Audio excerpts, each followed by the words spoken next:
No hay déficit, tenemos eso no lo entendí. Pero se lo voy a preguntar a Eugenio Meri, que es un capo, un economista capo de la Fundación del Progreso que tanto queremos y que tiene tanto prestigio. Porque hay muchas, él me dice, Nacho, me exprimís. Y la verdad es que hoy tengo tantos temas para preguntarle, porque de este temita del Wyber, a una inflación que me están dando algún chisme, pero en el corte de la tercera semana ya están dando números por debajo del 2 tranquilo, ¿sí? Para el mes de mayo. Ojo con eso. Ojo con eso. El índice de la fundación es muy confiable. Entre otros, le voy a preguntar cómo viene eso. Las últimas medidas, lo del fondo, lo de, bueno, ayer día cuando termine en Punta Colorado, que vamos a exportar de petróleo el año que viene. 126 millones de barriles, unos números realmente impresionantes, y en el 27 más del doble, es decir, porque inversiones, faltan las inversiones, nos faltan leyes, nos falta cuerpo normativo, sigue siendo importante octubre, ya pasó el primer test de la ciudad y el mundo sigue esperando que pase en octubre, los números vienen dando bien, hay un acuerdo político, hay de todo. Eugenio, bienvenido, buenas tardes, Nacho saluda. Muy buenas tardes. Siempre un gusto estar hablando con ustedes. Lo mismo escucharte, la verdad que tenés razón, siempre te pido, pero hoy, no sé, empiezo por lo más difícil. Digamos, ¿cuándo es que tenemos que pedirle o no, si es posible, un perdón al fondo, un waiver? ¿Por qué? Si es así, si estamos lejos de eso, explícame eso en pocas palabras. Bueno, a ver, nosotros recordemos, hace 2 meses más o menos, Messi Chirolas, se firmó un nuevo acuerdo con el fondo, ¿sí? Que básicamente ordenó la relación con el organismo teniendo en cuenta los préstamos previos que teníamos. Entonces, en el marco de ese acuerdo hay distintas metas sobre variables fiscales, monetarias, de reservas, etcétera. Y la primera revisión que vamos a tener en el marco de ese acuerdo es ahora dentro de poquito, el 20 de junio. ¿Cuáles son las metas así a grandes rasgos? Bueno, hay una meta de superávit fiscal primario, hay una meta de que el Banco Central no tiene que financiar al Tesoro, hay una meta de que no hay que emitir sin respaldo, bueno, todas metas que el gobierno las tiene recontra archicumplidas y sobrecumplidas, y aparece la meta de reservas, que es sobre la que está habiendo más discusión, porque hay un compromiso en el marco del acuerdo con el fondo de acumular reservas internacionales. ¿Cuánto nos falta para cumplir esa meta? Bueno, más o menos son 3.500 millones de dólares que tendrían que subir las reservas internacionales netas del Banco Central hasta el 20 de junio. Y como son 3.500 millones de dólares en relativamente poco tiempo, más de uno está diciendo, bueno, no, vamos a tener que pedir un waiver, un perdón, no sé cuánto. Bueno, yo lo que digo es cuidado, porque el gobierno tiene los instrumentos como para cumplir esa meta en tiempo y forma, y de hecho hoy mismo vamos a tener un poquito el termómetro de qué tan cumplible es esa meta, porque hoy el gobierno sale a buscar 1.000 millones de dólares, a levantarlos directamente del mercado. Entonces, si el gobierno muestra que puede conseguir 1.000 millones de dólares del mercado en una semana, bueno, de repente la meta de conseguir 3.500 dentro de un mes parece cumplible, ¿no? Con lo cual, digamos, pongo un manto de piedad a esto de que tengamos que pedir el waiver, el perdón. Yo creo que todavía estamos en condiciones de cumplir las metas sin problemas, ¿no? Me quedo tranquilo. Si me lo sigo, me quedo tranquilo. Eugenio, como vos te digo, siempre a los decretos, a no le falta la reglamentación, la letra, no las leyes, o lo que refuerce, o cómo se plantea tal o cual cosa, los reglamentos, ¿no? Que es una atribución del Ejecutivo. Y también, por ejemplo, el Legislativo con leyes y demás. De todo lo que se anunció, conocido como, vulgarmente como dólares del colchón, o el canuto, lo que vos quieras. Digamos, ¿cómo recibieron ustedes eso? ¿Y qué podríamos ver en los próximos días, semanas y meses sobre esa cuestión, ese anuncio? Bueno, la medida de los dólares del colchón viene básicamente a simplificarle la vida a los argentinos, ¿sí? Y para entender esa medida tenemos que retrotraernos un poquito para atrás. Por los últimos 20, 25 años y más también, los argentinos vivimos de inflación de 2 dígitos, de inflación de 3 dígitos, de percepción de crisis a percepción de ultracrisis. Entonces, cuando vos vivís en esa situación, que el peso se pierde valor en tus manos, en una situación de que vos decís, no sabemos para dónde nos está llevando el gobierno, la gestión de Alberto Fernández, Massa, además, no se sabía para dónde íbamos, los argentinos, ¿qué hacían? Usaban parte de sus ingresos para comprar dólares, y esos dólares, por miedo a las expropiaciones, por miedo a que el gobierno les metiese un manotazo... Los planes Bond, los fondos patrióticos, todos los nombres que conocimos, ¿no? De calamidades atroces realmente, ¿no? Totalmente, a ver, lo último fue la AFJP, gente que había ahorrado toda su vida y de repente le dijeron, bueno, no, chao, esto se lo queda el Estado. Vudú, ¿no? El plan vudú. Mamma mía, Dios me libre. Y ahora a todos se grito en el cielo porque el lavado. Ahora son todos antilavados, ¿viste? Están todos preocupados. Antes no le calentaba nada antes. A mí me da risa, la verdad, Eugenio. Me da risa por no llorar, ¿no? No, totalmente. Entonces, ¿qué es lo que pasó? Los argentinos durante años, durante décadas, ahorramos, ¿sí?, de nuestros ingresos genuinos, ¿sí?, del salario que paga ganancias, que pagás IVA, de ese salario genuino, lo ahorrábamos parte en dólares para cubrirnos por si el país desbarrancaba por las políticas económicas del gobierno. Ojo, Eugenio, corregime, el de la changa también.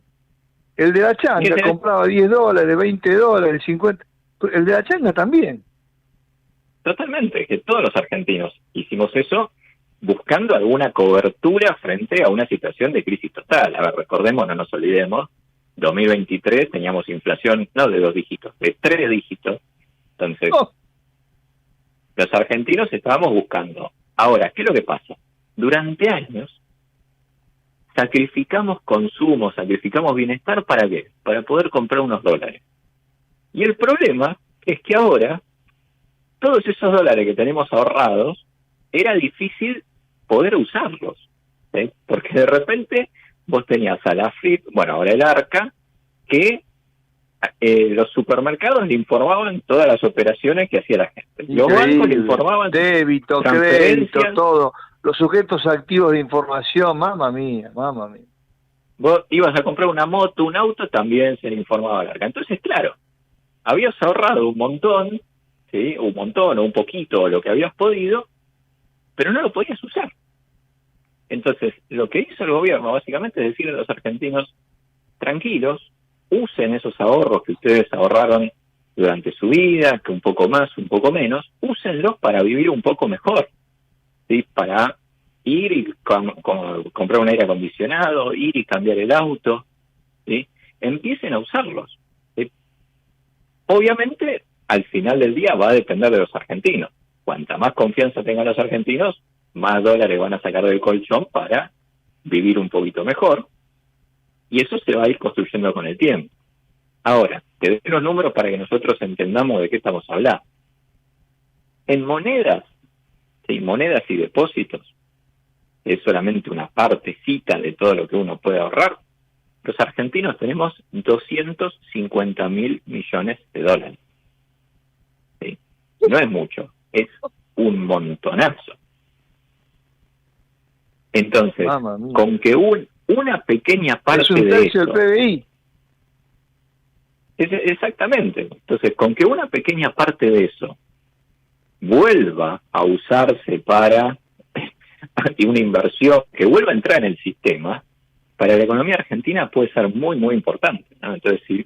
¿Y qué te van a pedir cuando vos lo institucionalices esos dólares? ¿Qué te van a pedir? Bueno, Kicillof te va a pedir todo, ¿no? El bueno de el habitante del pasaje de Aldo Rocha te va a pedir todo. Ya le contestó Arca también. Pero contame, ¿qué no te va a pedir el Estado Nacional y las provincias que adhieran? Que tienen que ser todas. La realidad es que no te van a pedir nada, básicamente, porque recién para transacciones de montos enormes, ¿sí?, estamos hablando más de 50 millones de pesos, recién ahí empiezan a aparecer obligaciones de información. Pero de 50 millones de pesos para abajo, el Estado en sí mismo no te va a estar requiriendo información.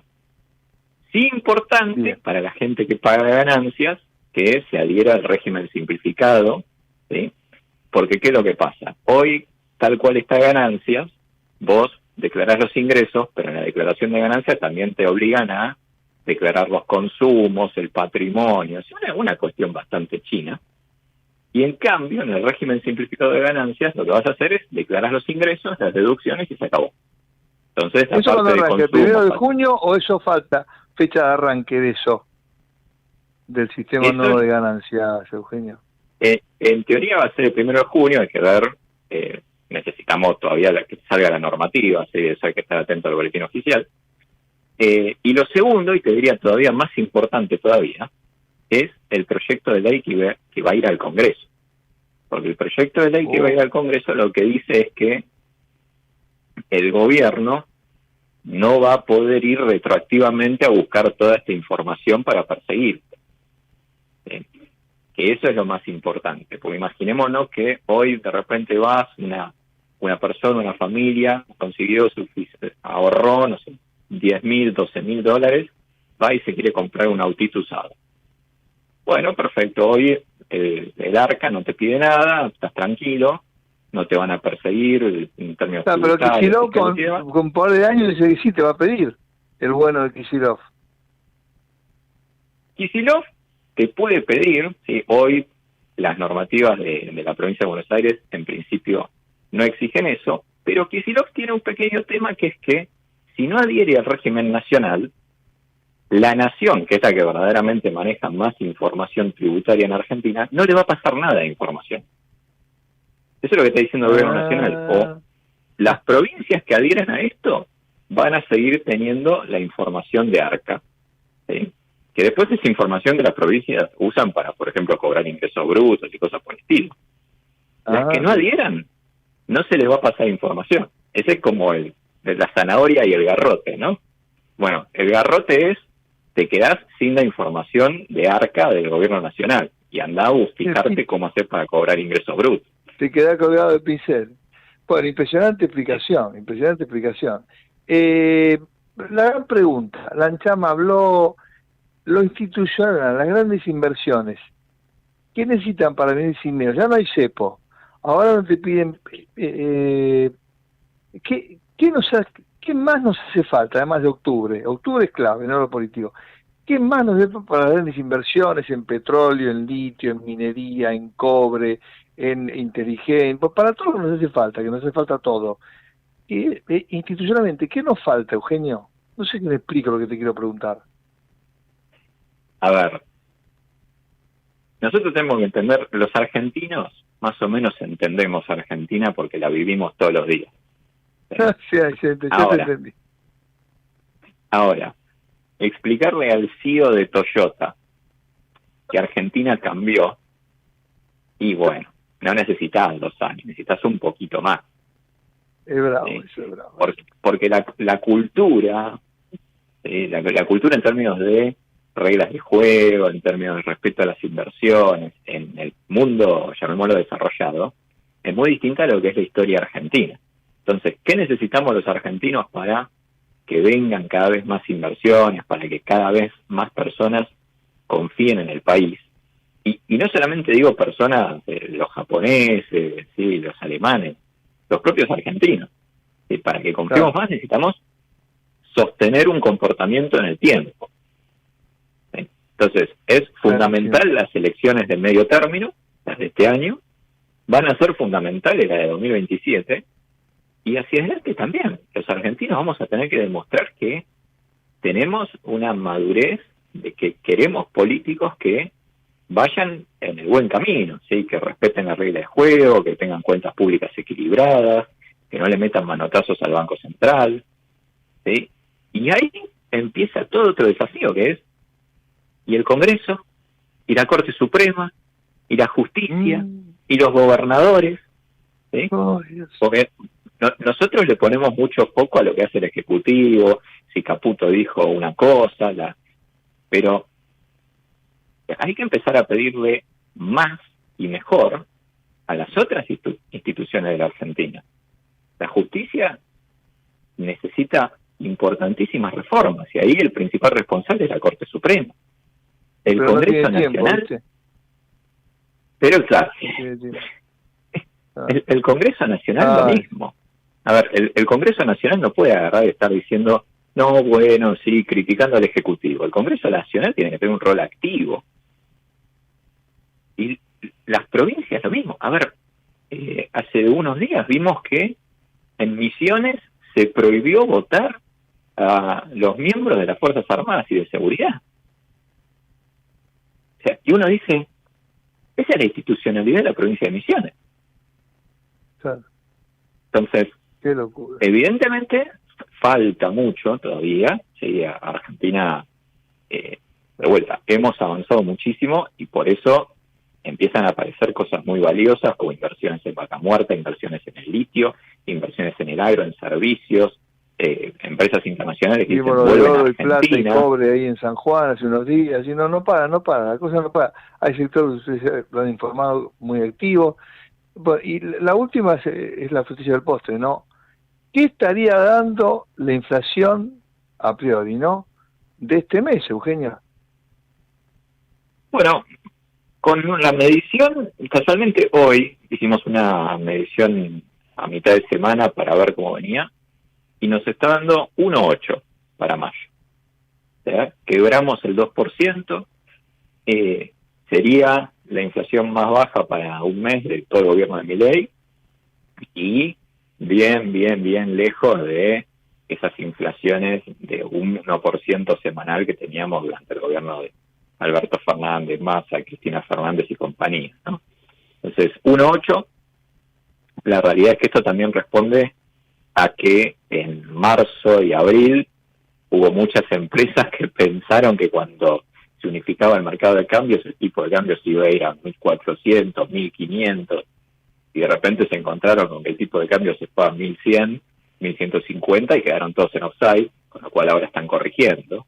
Uno se mete en redes sociales, en las noticias, y empieza a ver empresas que dicen, estamos bajando 10% los precios, estamos bajando los precios. Sí, se está bajando porque te habías pasado de rosca,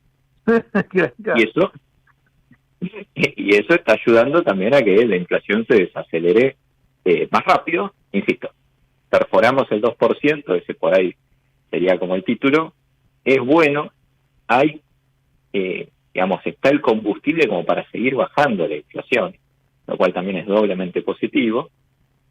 Yo creo que todo esto también como que empieza a mostrarle a los argentinos que una política económica normal tiene consecuencias tangibles.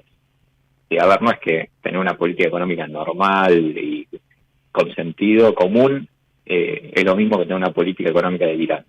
No, empezás a ver beneficios, empezás a ver que la inflación baja, que cuando vas al supermercado gastás lo mismo, incluso empezás a ver algunos precios que bajan, empezás a ver productos que antes no estaban, marcas que antes no veías. Más escritura, más compraventa, más crédito hipotecario, más consumo de autos y motos, de maquinarias y de todo, Totalmente, y se empieza a desarmar una de las grandes estafas del modelo populista que vivimos durante los últimos 20 años. Es que el modelo populista, a los que más perjudicaba, eran las familias de menores ingresos. Sí, a ver, yo siempre doy el mismo ejemplo. ¿Quién compraba en Argentina un celular a $1.000? El que no podía viajar al exterior. Porque el que viajaba al exterior se compraba un celular afuera mucho menos. Entonces, los que terminaban estafados por el sistema populista eran los de menores ingresos, y que ahora de repente se encuentran que, bueno, hay algunos precios que van bajando, algunas marcas que antes solamente los que viajaban las podían ver, ahora empiezan a aparecer en Argentina. Bueno, y todo eso al final del día es calidad de vida, que es un poco el objetivo de la política económica, mejorar la calidad de vida. Eugenio, como siempre, un gusto escucharte, te exprimí como siempre, espectacular toda tu explicación, un fuerte abrazo, vamos a esperar unos días, el viernes me dijeron puede haber algún número, después el bueno de Marco va a haber algún por debajo, esperemos, una gran jornada, gracias por tu gente siempre, y un saludo para toda la gente de la Fundación Libertad y Progreso, Eugenio, buena jornada para vos. Muchísimas gracias, gran abrazo. Gracias. El doctor Eugenio Marí, uno de los economistas más brillantes de la Fundación Libertad y Progreso.